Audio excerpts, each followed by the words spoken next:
Hello बच्चों, तो स्वागत है आप सभी को फिर से मेरे एक नए वीडियो में। आज हम लोग देखने वाले हैं 12th हिंदी का जो सेकंड चैप्टर है उसने कहा था, उसी का आज हम लोग पूरा ऑब्जेक्टिव देखने वाले हैं। और पूरा ऑब्जेक्टिव होगा, यहाँ से आपका एक भी क्वेश्चन नहीं छूटने वाला है एग्जाम में। सभी क्वेश्चन यही से आएंगे और प्रीवियस ईयर क्वेश्चन और संभावित प्रश्न को भी हमने रखा है ताकि आपका सब क्लियर हो जाए। देखिए, फर्स्ट नंबर हमारा क्वेश्चन है, उसने कहा था कहानी के कहानीकार कौन है। तो उसने कहा था कहानी के कहानीकार है हमारे चंद्रधर शर्मा गुलेरी जी। उसने कहा था कहानी के कहानीकार है यानी कि लेखक है चंद्रधर शर्मा गुलेरी जी। और चलिए, सेकंड नंबर क्वेश्चन है हमारा, उसने कहा था किस वर्ष की रचना है। तो उसने कहा था जो कहानी है वह 1915 में प्रकाशित किया गया था। और थर्ड नंबर क्वेश्चन है हमारा, उसने कहा था कहानी के नायक कौन है। तो उसने कहा था कहानी के नायक वही है जिन्होंने वचन की रक्षा के लिए अपनी प्राण को त्याग दिया था, जिनका नाम है लहना सिंह, जो कि 77वें सिख राइफल के जमादार भी थे। और हमारा 4 नंबर क्वेश्चन है, देखिए, हिंदी कहानी के विकास में मील का पत्थर कौन सी कहानी मानी जाती है। तो देखिए, हिंदी के विकास में जो मील का पत्थर जो है उसने कहा था कहानी को माना जाता है। और इस पर जो बिमल राय जी थे उन्होंने फिल्म भी बनाया है। यह बहुत ही महत्वपूर्ण कहानी था जो हिंदी के विकास में साबित हुआ।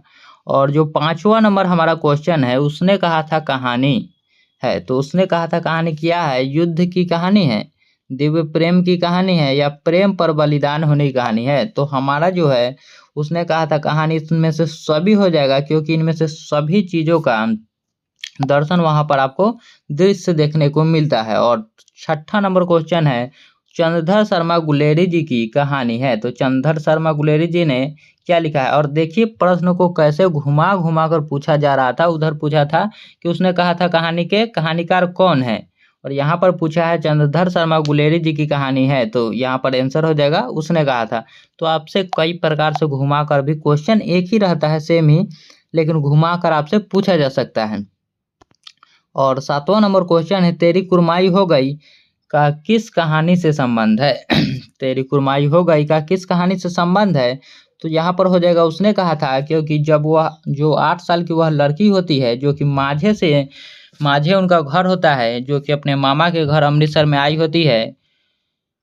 और जो लहना सिंह होते हैं जिनका घर मगरे होता है और वो भी अमृतसर आए हुए होते हैं मामा के घर।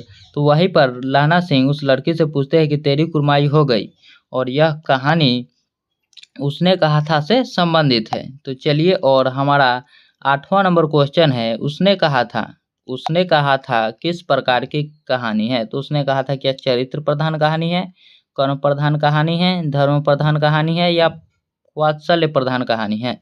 तो यहाँ पर जो है उसने कहा था वह कर्म प्रधान कहानी है, कर्म प्रधान कहानी है। और निम्न में से कौन सी रचना गुलेरी जी की नहीं है। तो देखिए, जो गुलेरी जी की रचना है वह सुखमय जीवन है, बुद्धू का काटा है, उसने कहा था है, लेकिन जो हारे का हरिनाम है वह नहीं है। और याद रखिएगा कि यह जो तीनों है यह एक कहानी है, यह तीनों कहानी है जो कि चंद्रधर शर्मा गुलेरी जी ने लिखा है। इसे उन्होंने लिखा है 1911 में, इसे उन्होंने लिखा है 1911 में। और इसे भी 1900 जो सुखमय जीवन और बुद्धू काटा 1911 में ही लिखा गया है। और उसने कहा था जो कहानी है वह 1915 में लिखा गया है, 15 में प्रकाशित हुआ है। आप लोग यह याद रखिएगा, यह तीनों को, जो सुखमय जीवन है वह भी 1911, जो बुद्धू काटा है वह भी 1911 है, और जो उसने कहा था है वह है 1915 की रचना। और देखिए, लहना सिंह किस देश की ओर से युद्ध कर रहा था। तो देखिए, लहना सिंह जो है वह इंग्लैंड की तरफ से युद्ध कर रहे थे लहना सिंह जी। और 11वां नंबर क्वेश्चन है हमारा, कुरमाई का क्या अर्थ है। तो जो वहां पर लड़का पूछता है कि तेरी कुरमाई हो गई, उसमें कुरमाई का मतलब क्या होता है। तो कुरमाई का मतलब होता है मंगनी, यानी कि सगाई हो गई, तुम्हारी सगाई या फिर मंगनी हो गई, उसका मतलब वही होता है। और 12वां नंबर क्वेश्चन है हमारा, पलटन का विदूषक कौन था। तो पलटन का विदूषक था हमारा वजीरा सिंह, जो कि बात बात पर चुटकुले मारते रहते थे और लोगों को हंसाया करते थे।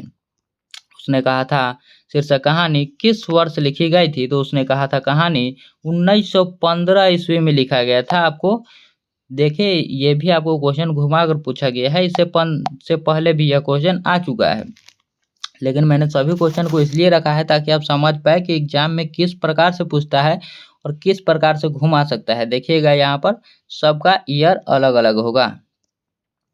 और 14 नंबर क्वेश्चन है, उसने कहा था शीर्षक कहानी में किस शहर का चित्रण है? तो उसने कहा था कहानी में अमृतसर का चित्रण है, जो कि कहानी की शुरुआत ही अमृतसर के भीड़ भरे बाजारों से होती है। और बोधा सिंह के पिता का नाम क्या था? तो बोधा सिंह के पिता का नाम था हजारा सिंह, जो कि सूबेदारनी के पति थे। बोधा सिंह के पिता का नाम था हजारा सिंह।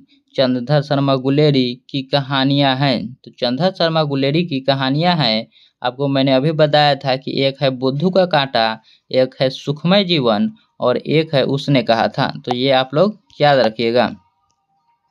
और 17 नंबर क्वेश्चन है हमारा, एक अकेला सिख कितने के बराबर होता है? तो एक अकेला सिख 1.25 लाख के बराबर होता है। ये आप कहावत सुने भी होंगे कि एक अकेला सिख 1.25 लाख के बराबर होता है। उसने कहा था शीर्षक कहानी के लेखक हैं, तो उसने कहा था शीर्षक कहानी के लेखक हैं हमारे चंद्रधर शर्मा गुलेरी जी। देखिए इसे भी क्वेश्चन को बदल कर लिखा गया है, यह भी 2013, 17 और 2022 में पूछा जा चुका है। जर्मन लेफ्टन को किसने मार गिराया? तो जर्मन लेफ्टन को हमारे लाना सिंह जी ने पकड़ लिया था। उनसे कुछ सवालें पूछे थे जो कि सिर्फ उनके मित्र को पता था, जो कि इन्हें तो पता था नहीं, इसलिए लाना सिंह ने उन्हें पकड़ लिया था और उन्हें जो बंदूक का कोना होता है नाल, उससे उससे मारा था लाना सिंह जी ने। और चलिए देखते हैं 20वां नंबर क्वेश्चन हमारा, उसने कहा था कहानी में लाना सिंह कहाँ का रहने वाला है? तो उसने कहा था कहानी में जो लाना सिंह जी है वह मंगरे के है और जो लड़की थी सूबेदारनी वह माझे की थी। याद रखिएगा कि वह माझे की थी और लाना सिंह मंगरे के हैं। और देखिए बिना फेरे घोड़ा बिगड़ता है और बिन लड़े सिपाही। देखिए बिना फेरे घोड़ा बिगड़ता है और बिन लड़े सिपाही, यह पंक्ति किस कहानी में आया है? तो यह जो पंक्ति है उसने कहा था कहानी में आया है। ये आप लोग याद रखिएगा कि उसने कहा था कहानी में यह पंक्ति आया है। उसने कहा था कहानी में यह पंक्ति आया है। और देखिए यहाँ पर आप चाहे तो ये भी मतलब समझ सकते हैं कि बिना फेरे घोड़ा बिगड़ता है, यानी कि जब तक आप घोड़े को दौड़ाओगे नहीं प्रतिदिन तब तक वह कोई भी जीत हासिल नहीं कर सकता। उसी प्रकार अगर युद्ध की प्रैक्टिस ना करे तो वो भी शिथिल हो जाएगा और वह युद्ध लड़ने में असक्षम हो जाएगा। और 22 नंबर क्वेश्चन है हमारा, उसने कहा था किस प्रकार की कहानी है? तो उसने कहा था कहानी हमारा कर्म प्रधान है। आप लोग याद रखिएगा, उसने कहा था कहानी हमारा कर्म प्रधान है। और देखिए यहाँ पर 23 नंबर क्वेश्चन है, निमोनिया से मरने वाले को मुरब्बे नहीं मिला करते, यह उक्ति किसकी है? तो यह उक्ति किस शीर्षक पाठ से आया है? तो देखिए जो निमोनिया से मरने वाले को मुरब्बे नहीं मिला करते, यह हजारा सिंह जी बोले हुए थे और उसने कहा था कहानी में यह आया है, निमोनिया से मरने वाले को मुरब्बे नहीं मिला करते। और 24 नंबर क्वेश्चन है हमारा, कौन सी कहानी चंद्रधर शर्मा गुलेरी की नहीं है? तो कौन सी कहानी चंद्रधर शर्मा गुलेरी की नहीं है? उसने कहा था है तिरिच तो नहीं है, तिरिच उदय प्रकाश जी की है और बुद्धू का कांटा है, सुखमय जीवन है। तो देखिए हमारा आंसर हो जाएगा तिरिच, क्योंकि तिरिच जो है वह चंद्रधर शर्मा गुलेरी जी की रचना नहीं है, वह उदय प्रकाश जी की रचना है। और चलिए देखते हैं 25वां नंबर क्वेश्चन हमारा, देखते नहीं यह रेशम से कटा हुआ सालू, यह पंक्ति किस शीर्षक कहानी की है? तो जब लाना सिंह जी बार बार लड़की से पूछते रहते हैं कि तेरी कुरमाई हो गई, तो लड़की धप कहकर भाग जाती है। और फिर जब कुछ दिनों के बाद लाना सिंह पूछता है कि तेरी कुरमाई हो गई, तो लड़की इस बार बहुत अलग जवाब देती है और कहती है कि देखते नहीं, हाँ बोलकर, और बोलते हैं कि देखते नहीं यह रेशम से कटा हुआ सालू, जिससे लाना सिंह जी बहुत गुस्से में आ जाते हैं। और देखिए यह जो शीर्षक है वह कहाँ से लिया गया है? तो यह जो पंक्ति है उसने कहा था कहानी से लिया गया है। और देखिए 26 नंबर क्वेश्चन है हमारा, सूबेदारनी किस कहानी की पात्रा है? तो सूबेदारनी जो है उसने कहा था कहानी की पात्रा है। और वजीरा सिंह किस कहानी का पात्र है, तो वजीरा सिंह जी भी उसने कहा था कि पात्र ही है। और देखिए चंद्रधर शर्मा गुलेरी किसके अभिभावक बनकर मेयो कॉलेज अजमेर में आए थे, तो जो चंद्रधर शर्मा गुलेरी जी जो है उनका जब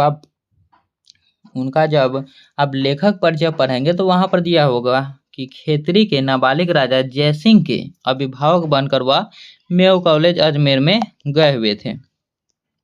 और देखिए यहाँ पर उसने कहा था शीर्षक कहानी में यह किसने कहा कि उद्यमी उठ सिगरे में कोले डाल, तो उसने कहा था कहानी में जो उन्होंने कहा था कि उद्यमी उठ सिगरे में कोले डाल, वह बोले थे हमारे सूबेदार हजारा सिंह जी ने। उद्यमी उठ सिगरी में कोले डाल, यह बोले थे सूबेदार हजारा सिंह जी ने। तो चलिए यहाँ पर हमारा आंसर हो जाएगा सूबेदार हजारा सिंह जी। और देखते हैं हम लोग अगला नंबर क्वेश्चन क्या है। 30 नंबर क्वेश्चन है हमारा, उसने कहा था किस विधा की रचना है, तो उसने कहा था जो है यह एक कहानी है, उसने कहा था यह एक कहानी है। और कहानी की पृष्ठभूमि किस युद्ध से जुड़ी हुई है, तो आप लोग बताइए कि यह जो कहानी है किस युद्ध से है, क्या भारत पाकिस्तान से, या प्रथम विश्व युद्ध, या फिर द्वितीय विश्व युद्ध, या फिर 1857 की क्रांति से जुड़ा हुआ है। तो देखिए यह जो कहानी है वह है 1915 की, और उस वक्त का था प्रथम विश्व युद्ध का दौर। उस वक्त जो था प्रथम विश्व युद्ध से जुड़ी हुई यह कहानी है। और देखिए यहाँ पर कहानी का आरंभ कहाँ होता है, तो कहानी का आरंभ होता है अमृतसर के भीड़ भरे बाजारों से।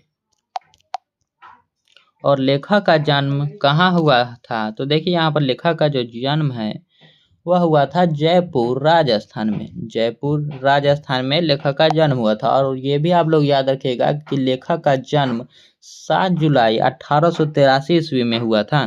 तो लेखक का जन्म जो है वह 7 जुलाई 1883 ईस्वी में हुआ था। ये आप लोग याद रखिएगा कि 7 जुलाई 1883 ईस्वी में लेखक का जन्म हुआ था। उसने कहा था कहानी किस पत्रिका में छपी थी, तो उसने कहा था जो कहानी है वह सरस्वती में छपी हुई थी। ये भी आप लोग याद रखिएगा कि उसने कहा था जो कहानी है वह सरस्वती में छपी हुई थी। और देखिए यहाँ पर 35 नंबर क्वेश्चन क्या है, सिख राइफल के जमादार लाना सिंह का नंबर क्या था, तो सिख राइफल के जमादार जो थे लाना सिंह जी का नंबर था 77, जिन्हें उनको बोला जाता था कि 77वें सिख राइफल के जमादार लाना सिंह।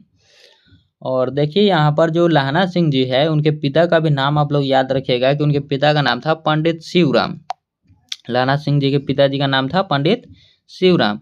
और देखिए यहाँ पर है लड़की के गांव का क्या नाम है, तो लड़की के गांव का नाम था लड़की के गांव का नाम था माझे, आप लोग याद रखिएगा। और लड़का के गांव के नाम मगरे। लाना सिंह की मृत्यु किसकी गोद में हुआ था, तो लाना सिंह की मृत्यु हुआ था वजीरा सिंह की गोद में, जो कि लेकिन वह चाहते थे कि हमारे जो मृत्यु हो वह कीरत सिंह की गोद में हो। वह बोल रहे थे, कीरत सिंह का नाम ले रहे थे। और चलिए हम लोग आगे देखते हैं।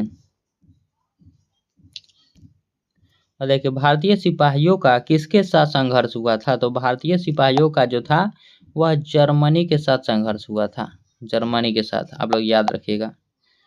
सरकार ने सूबेदार को जमीन कहाँ दी थी, तो जो सूबेदार जो हजारा सिंह है उनको जमीन लायलपुर में दिया गया था, आप लोग याद रखिएगा लायलपुर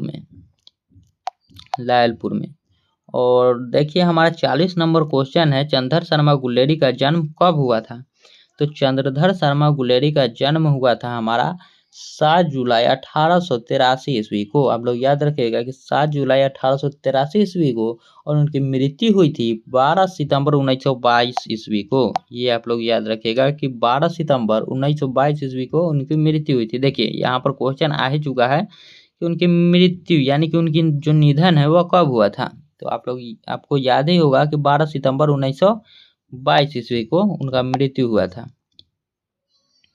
और देखिए यहाँ पर गुलेरी जी ने किस पत्रिका का संपादन किया, तो देखिए यह भी बहुत इंपॉर्टेंट क्वेश्चन है, यह संभावित क्वेश्चन में है। यह भी आ सकता है। देखिए, तो समालोचक काशी नगरी प्रचारिणी पत्रिका से उनका संपादन हुआ था, उनकी पत्रिकाओं का संपादन हुआ था समालोचक काशी नगरी प्रचारिका पत्रिका। और चंदा शर्मा गुलेरी का मूल निवास स्थान कहाँ था? तो चंदा शर्मा गुलेरी का मूल निवास स्थान था गुलेर कांगड़ा हिमाचल प्रदेश में, गुलेर कांगड़ा हिमाचल प्रदेश में। और उनका जन्म हुआ था, याद रखिएगा, जयपुर राजस्थान में, और उनका मूल निवास था गुलेर नामक ग्राम कांगड़ा हिमाचल प्रदेश में। किस पात्र ने उसने कहा था कहानी में कहा और अब घर जाओ तो कह देना कि मुझे जो उसने कहा था वह मैंने कर दिया? तो आपको याद होगा, जब लहना सिंह जब मृत्यु की गोद में बैठे होते हैं, जब उनकी मृत्यु हो रही होती है और उनकी सारी स्मृतियाँ उनके सामने आ जाती है, सभी स्मृतियाँ वह देखने लगते हैं, तब उसके बाद वह कहते हैं हजारा सिंह जी को कि और अब घर जाओ तो कह देना कि मुझे जो उसने कहा था वह मैंने कर दिया। और फिर लहना सिंह जी अपने प्राण को त्याग देते हैं। किस पाठ में आया है मृत्यु के पहले स्मृति बहुत साफ हो जाती है, जन्म भर की घटनाएं एक एक करके सामने आती है, सारे दृश्यों के साफ साथ होते हैं, समय की धुंध बिल्कुल उन पर से हट जाती है। तो ये भी उसने कहा था कहानी का है। और ये भी आप लोग याद रखिएगा कि उसने कहानी जो है वह 5 भागों में बांटा गया है, जिनमें 3 भागों में युद्ध का वर्णन है, ये आप लोग याद रखिएगा। और देखिए हमारा कहाँ पर थे हम लोग, यहाँ पर, हाँ यहाँ पर थे। देखिए हम लोग, देखिए उसने कहा था कहानी में लड़का लड़की से क्या कहता है? तो उसने कहा था कहानी में लड़का लड़की से कहता है कि तेरी कुरमाई हो गई। उसने कहा था कहानी में लड़का लड़की से कहता है कि तेरी कुरमाई हो गई। उसने कहा था कहानी में लड़की क्या कहकर भाग जाती है? तो वह हमेशा धत कहकर भाग जाती है। लेकिन एक बार वह अंत में वह बोलती है कि हाँ हो गई, देखते नहीं यह रेशम से कटा हुआ सालू। लेकिन जो पहले था, जब भी लड़का पूछता था कि तेरी कुरमाई हो गई तो वह धत कहकर भाग जाती थी। आप लोग ऑप्शन नंबर डी याद रखिएगा। 49 नंबर क्वेश्चन है हमारा, गुलेरी जी की प्रमुख निबंधों का नाम बताए। तो गुलेरी जी के प्रमुख निबंधों का नाम आप लोग बताए। तो यहाँ पर देखिए कछुआ धर्म उन्हीं का है, डिंगल उन्हीं का है, संस्कृति की टिप्पणियाँ उन्हीं का है, मोरेरसी मुही उठाव उन्हीं का है, पुरानी हिंदी उन्हीं का है, देवना प्रिय उन्हीं का है। इसलिए ऑप्शन डी हो जाएगा, यानी कि उपयुक्त सभी। यहाँ पर सब चंदा शर्मा गुलेरी जी की ही रचना है, जो कि निबंध है। और देखिए किस विषयों पर गुलेरी जी ने लेखन किया है? तो किस विषयों पर आप लोग देख लीजिए, प्रचविद्या, इतिहास पर, पुरातत्व, भाषा विज्ञान, सामयिक विषय पर। तो किस पर किया है उन्होंने? तो यहाँ पर हो जाएगा हमारा उपयुक्त तीनों, उन्होंने सब चीज पर किया है, पुरातत्व, भाषा विज्ञान, प्रवच्य, इतिहास और सामयिक विषय सब पर उन्होंने अध्ययन किया है। तो चलिए हमारा वीडियो समाप्त होता है और बताइएगा आप लोग कमेंट में कि कैसा लगा।